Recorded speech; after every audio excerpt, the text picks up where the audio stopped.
Sit ready. Attention.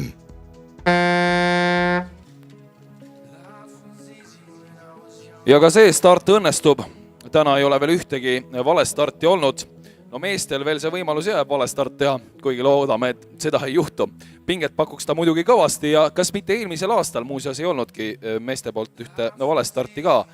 See võis täitsa nii olla. Aga vaatame, mis nüüd siin toimub. Meeste kergekaalu finaal on alanud ja Reigo Pihlak, Tartu sõudja on hetkel siis võtnud liidrolli enda kätte. Lähim jälitaja Saaruno Stepukonis. Leedu mees ja 2 meetrit on Pihlakus tema siis tagapool, nii et sisuliselt pole vahet, nad on võrdsel pulgal ja sama võib öelda ka mulluse 3. koha kohta Karl-August Ruusalepp ja väga hästi on tulemas ka Kermo Randmäe, Kirts Šokolovs, Kalvis Kasaks ja Joonatan Kama ja ütleme siis, et sellest 7-mikust septetist on välja jäänud siis Taks Rudis Bareika. Ja ma julgen väita, et see on selle alfavõistluse üks kõige tasavägisemaid sõite, sest et sisuliselt on medalis kinni praegu 7 meest. Juhtimas on Reigo Pihlak endiselt, ta on veidi kasvatanud oma edumaad Stepukoni sees, see on 6-7 meetrit, aga esimest viiulit kipuvad seal ikkagi mängima ka Karl-August Ruusalepp, Joonatan Kama. Ja nüüd võib öelda, et pudenema hakkab sellest 7-mikust ehk Kalvis Kasaks.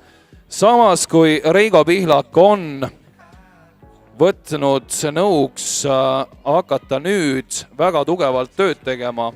Võimalik, et ta tunnetab oma viimase 200 meetri mõningast sellist kitsaskohta või nõrkust ja see on tema taktika, et just viimase kolmandiku alguses minna ja plats puhtaks lüüa, et siis hambad ristis, veremaitse suus lõpuni kannatada. Aga igal juhul on see vahe praegu stabiilne, Kermo Randmäes 9-11 meetrit ja seal medalikohtades kindlasti on kinni Karl-August Ruusalepp, on kinni Joonatan Kama ja miks mitte ka veel leedulane Stepukonis. Küll on teised mängust väljas ja siin pean silmas Sokolovsi ning Kasaksit.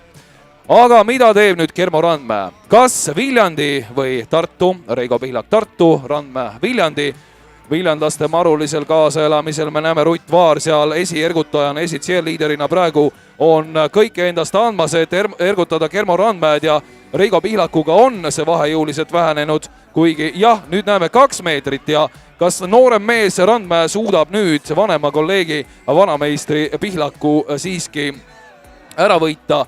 No sisuliselt on see olematu vahe, aga mulle tundub, et võime tartlasi õnnitleda ja tõepoolest alvameister aastal 2017 Reigo Pihlak, aga palun 3 minutit 2,7 sekundit ja väga võimsa sõidu tegi ja võimsa tõusu tegi Kermo Randmäe, õnnitlused talle ja viljandlastele kõigile 3.02,9 ja pronksmedali viib oma auhinnakappi Karl-August Ruusalepp tulemusega 3.04,9.